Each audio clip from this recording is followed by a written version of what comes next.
Тој ме натера да сгрешам. Заради него направив греф. Дали би се случило да го кажете тоа? Ајде да видиме дали е тоа навистина така.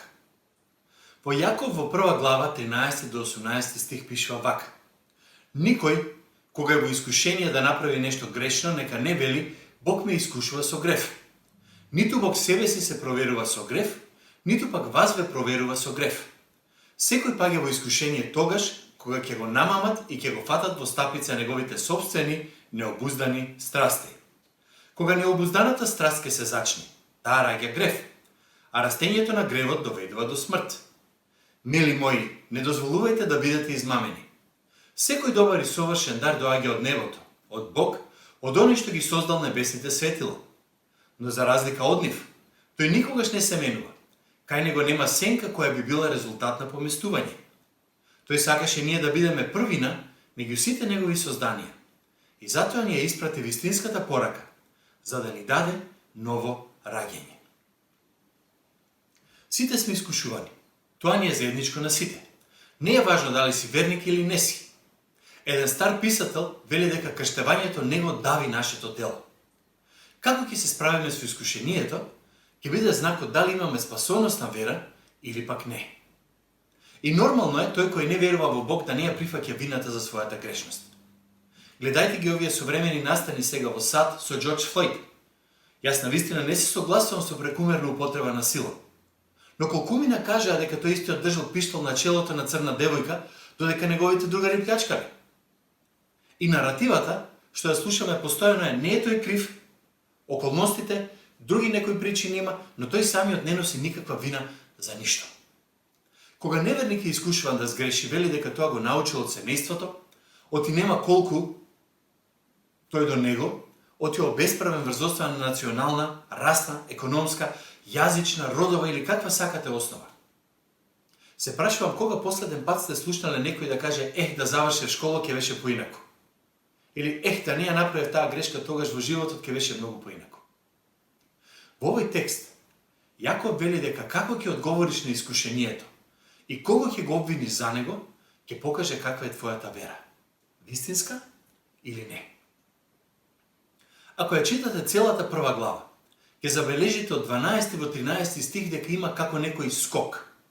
До 12 стих зборува за испитување. Естови, кој Господ дозволил да ги имаме во животот, за да станеме посилни во верата.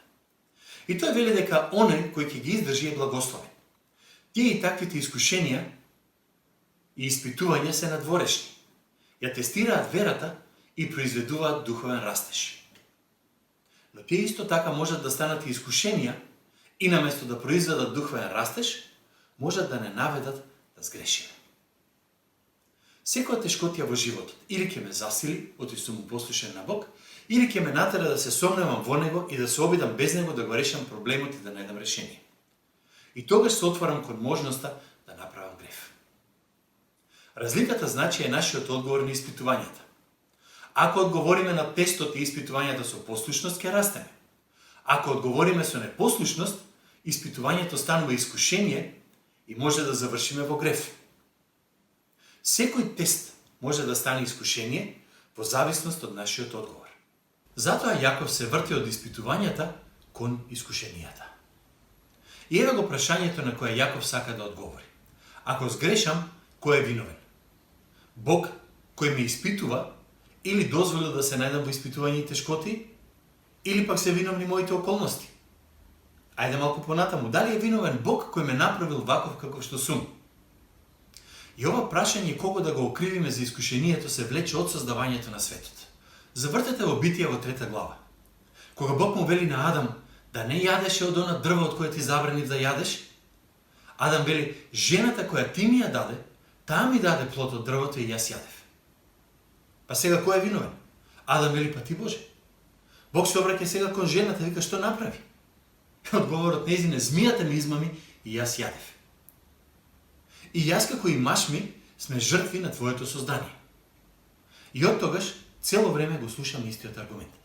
Таков сум направен, Бог толку ми дал, не сум јас крив. И за да не се случи ние да кажеме нешто такво, Јаков во 13 стих вели вака: Никој кога е во искушение да направи нешто грешно, нека не вели Бог ме искушува со грев. Кога си среди искушение, кога си на работ да подлегнеш, немој да си најдеш оправдување, па сега Бог ме искушува. Јас не сум слушнал досега некој јасно да каже Бог ме натера да правам грев. Ама верувам дека сте виделе и чуле, па може би и вие сте биле во таа ситуација, да кажете, мојата ситуација е од Бог. Значи, што ќе се случи е негова одговорност, не сум јас виновен. Никој нема да каже Бог ме води во грев, ама велат Бог ги создал во мене моите желби, моите околности, значи во крајна сметка не сум јас виновен. И затоа Јаков дава неколку докази дека Бог не е одговорен кога тестот ќе стане искушение, ниту пак е одговорен за тоа ако сгрешиме. Ајде да ги видиме неговите докази. Првиот доказ, според Јаков, произлегува од природата на злото. Ниту Бог себе си се проверува со грев, ниту пак вас ве проверува со грев.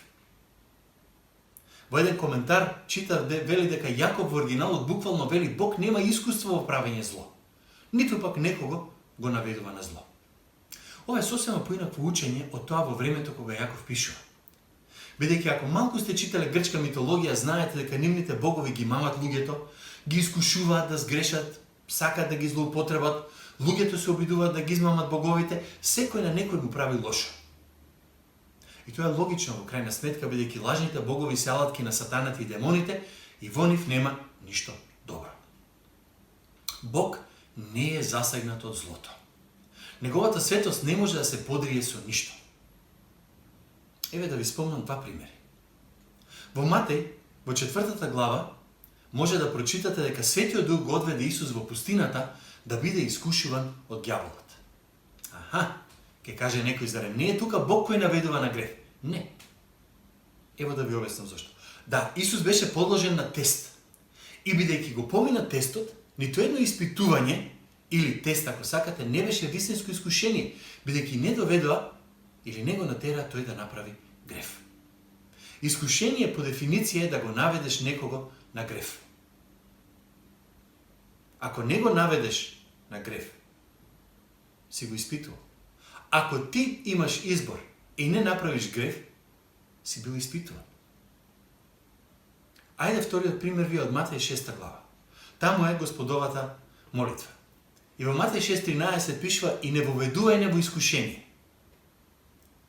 И повторно, ова има врска со испитувањата. Еден автор вака го објаснува тоа.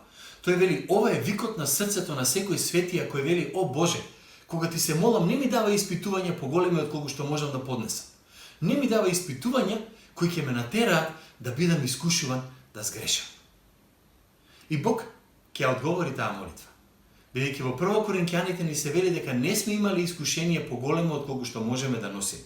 А Бог е верен и нема да дозволи да бидеме испитувани повеќе од колку што можеме да поднесеме. И текстот вика истовремено ќе ни даде и излез од ситуацијата. И кога се молиме, значи не воведувај во искушение, ние всушност велиме Боже, барам од Тебе да направиш што си ветил. И никогаш да не ни дадеш повеќе испитувања од колку што можеме да поднесеме. Значи Бог не наведува на грев. Бидејќи, за да го прави тоа, би требало да ужива во злото, а тој тоа не го може. Тој ужива само во тоа што е чисто, во тоа што е свето. И Јаков вели, значи, Божјата природа ни покажува оти Бог не може да е изворот на искушението, бидејќи гревот и злото се спротивни на неговата природа. Вториот доказ дека Бог не е виновен кога ќе паднеме во грев произлегува од природата на човекот. Ајде слушнете го 14 стих повторно. Секој паѓа во искушение тогаш кога ќе го намамат и ќе го фатат во стапица неговите собствени необуздани страсти. Некои преводи овде не викаат необуздани страсти, викаат похоти. Но во двата случаи едниот термин е од лов, а другиот е од риболов. Рибата ја мамиш на јадица, а лисицата ја фаќаш во стапица. И рибата на јадицата, и животното во стапицата се фаќа бидејќи нешто изгледа многу убаво и посекувано. Така е и со искушението. Ни стои пред очи, ветува задоволство, ветува забава, ветува среќа и кога ќе те намами, дава само болка и смрт. Сега прашањето е, што е тоа што не влече толку силно кон мамецот? Дали е вината во Бог? Не е, реков. Дали е вината во сатаната? Јас ќе кажам, не е ни тој. Сатаната ја става мамката. Светот ќе ни ја стави мамката. Некој човек ќе ни постапи стапица. Ама тоа што не привлекува кон јадицата е похотата, или во овој превод поубаво кажува необузданите страсти. Нашата падната природа во себе ја носи желбата да трча по злото. Кога грешиме, браќа и сестри, да не го обвинуваме веднаш сатаната, демоните, луѓето, светот. Јаков вика, првиот виновник си ти. Сакате доказ за тоа? Сите овие работи што ги спомнав беа околу Господ Исус, кога беше во пустината и за оние 3 години додека беше на земјата. Зошто тој не изгреши? Бидејќи во него немаше необуздани страсти, немаше похота. Не е толку проблемот во искушувачот, колку што е проблемот во предавникот во нас, она што го нарекуваме нашата грешна природа. Во природата на човекот е да посакува работи кои мисли дека ќе му дадат задоволство. И ако дозволи да биде намамен надвор од Божјата волја, шансата да се лапне јадицата е голема. Непријателот сме ние. Слушнете што вели апостол Павле во Римјаните 7 глава, таму од 15 стих. Не го разбирам тоа што го правам, бидејќи не го правам она што сакам, туку она што го мразам, тоа го правам. Ако пак го правам она што не го сакам, тога се согласувам со законот дека е добар. Значи тоа веќе не го правам јас, туку гревот што живее во мене. Јас знам дека во мене, односно во моето тело, не живее доброто. Навистина, желба за добро во мене има, но не и сила да го правам тоа. Зашто не го правам доброто што сакам да го правам, туку злото што не сакам да го правам. А штом го вршам она што не го сакам, не го вршам веќе јас, туку гревот кој живее во мене. И така, во себе наоѓам ваков закон. Кога сакам да го правам доброто, злото ми е близу. Бидејќи според својот внатрешен човек наоѓам наслада во законот Божи, но во своите телесни делови гледам друг закон, кој војува против законот на мојот ум и ме држи заробен во греовниот закон, кој е во моите органи. И ете каде е проблемот. Иако сме откупени и спасени, иако имаме нова природа, во себе се уште носиме непријател. Нашите необуздани страсти. Таа желба за нешто кое само по себе не е грев. Многу пати гревот го дефинираме како извртено добро. Сонот е добра работа. Мрзата е лоша. Храната е добра работа. Прејадувањето е лошо. Може да дадеме многу вакви примери. Не ни требаат сатаната, демоните, светот. Доволна ни е старата природа за да не завлече кон јадицата. Значи Бог не е одговорен што сме искушувани и што грешиме. Природата на злото покажува дека тоа не е дел од Божјата природа. Природата на човекот пак ни покажува каде е проблемот во нас. Тоа е таа похота. И сега Јаков оди на третиот доказ поврзан со овој претходно. А третиот доказ дека Бог не е извор на гревот е самата природа на похотата. И мислам дека ова е најважниот дел на оваа порака. Сега Јаков ја менува овде споредбата. Од лов и риболов се врти на раѓење. Похотата ја споредува со забременување. Бременоста, ако си тече нормално, води до раѓење. Јаков вели дека детето кое се раѓа тука е гревот и откако ќе се роди, носи смрт. Многу пати гледаме на гревот како на издвоен чин, како на серија издвоени работи. Бог тука вели дека гревот не е нешто импулсивно што се случува за миг, туку е резултат на процес. И тој процес започва со похота. Похотата, или онаа необуздана страст, е поврзана со емоциите. Почнува со чувството дека сакаш нешто да ти даде задоволство. Дали ќе е тоа облека, куќа, автомобил, некоја личност и засега сама емоција. Посакуваш нешто. Секој грев, според Јаков, започнува со желба. Следниот чекор тука е измамата. Таа е поврзана со умот.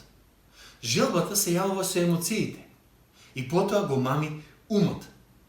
Бидејќи почнуваш да смислуваш оправдување, оти имаш право да го посакаш и добиеш тоа што ти е пред очи. Тоа е она во 14 стих. Тоа што виси на јадицата, на мамецот.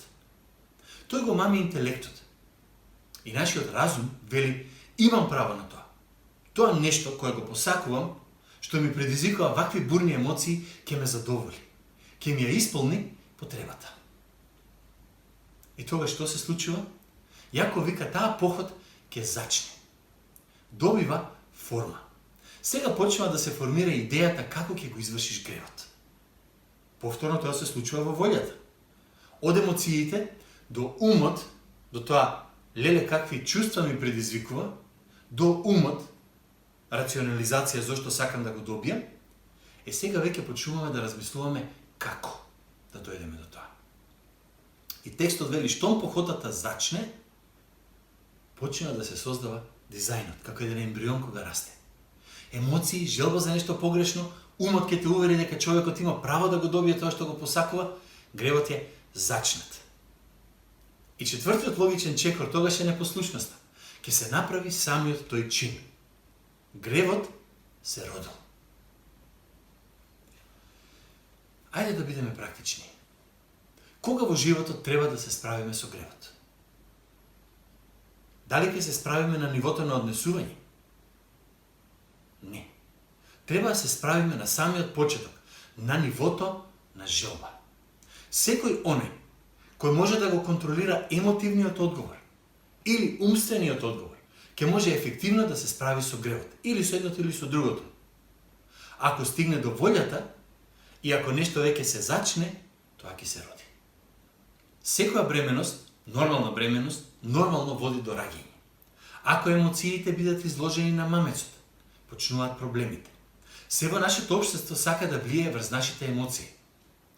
Социјалните медиуми помагаат да се чувствуваш славно, ценето, да бидеш можеби некој кој не си. Но ајде да ви дадам друг пример. Гледајте реклама за автомобил. Во рекламата многу малку се зборува за механиката, за квалитетот на изработката. Тука има прекрасна музика, неверојатни слики, прекрасни некои си предели и сето тоа треба да предизвика емоција. Емоцијата продава. Таму започнува се.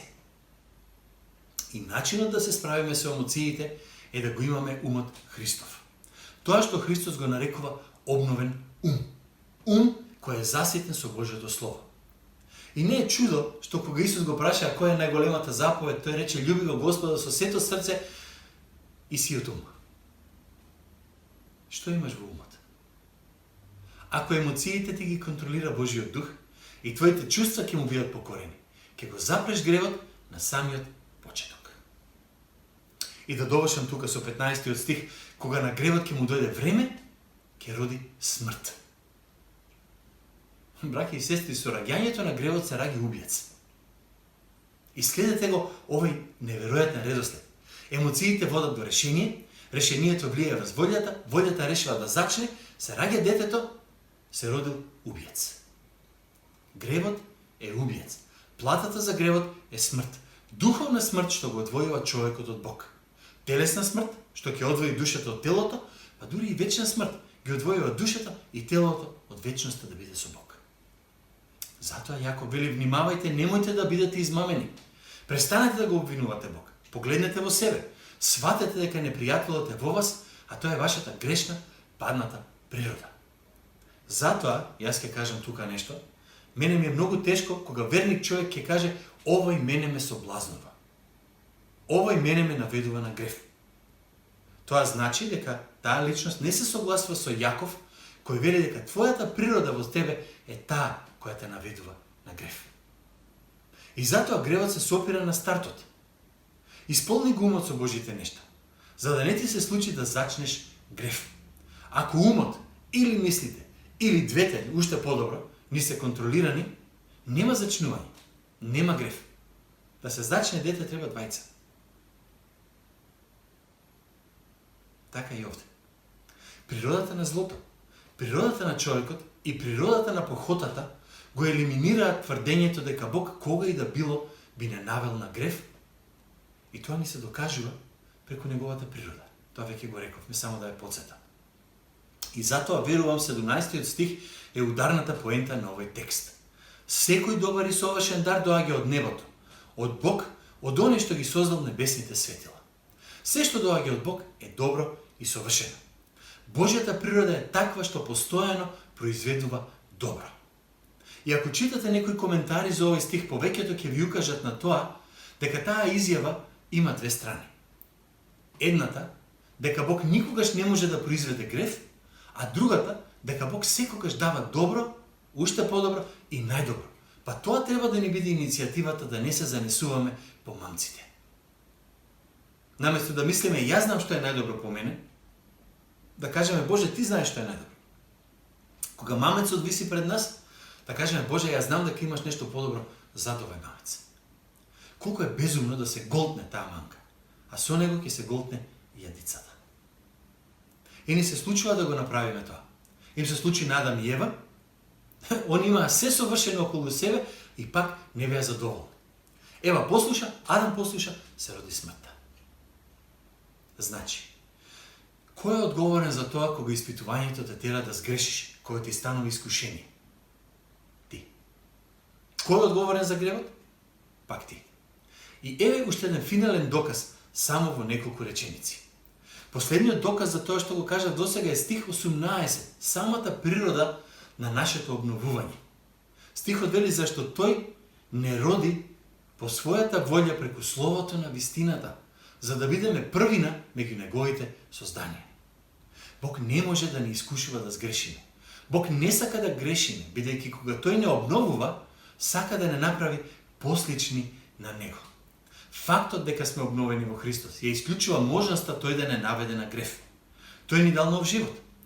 Похотата зачнува смрт. Бог во нас го зачнува животот кој ќе трае вечно. Бог не искушува да правиме зло. Тој не менува за да правиме добро. Августин беше еден голем Божи слуга. И тој пишува на едно место, во една книга, дека пред своето обраќање живеел со жена проститутка. Откако бил чудесно спасен, еден ден одел по улица и таа жена го видела. Почнала да го вика по име, а тој си продолжил да оди. Ја видел, продолжил да гледа напред и да оди. Таа продолжила да оди по него и да вика. Најпосле го стигнала и му рекла: Августин, јас сум таа. Знам, одговорил Августин, но јас веќе не сум тој. И јас и ти во себе го имаме новото создание, што ни дозволува да го надвладееме злото. Со помош на Божјата благодат, со помош на Божјото оружје, преку молитва, проучување на Божјиот збор и преку дисциплиниран ум. Силата на еден верник се гледа во тоа кога ќе го сопре гревот. На ниво на емоции или ќе чека да види до каде може да си игра. Да не си играме. Сатаната знае многу добро да ни ја намести мамката. Бог ни вели подалеку. До гледање.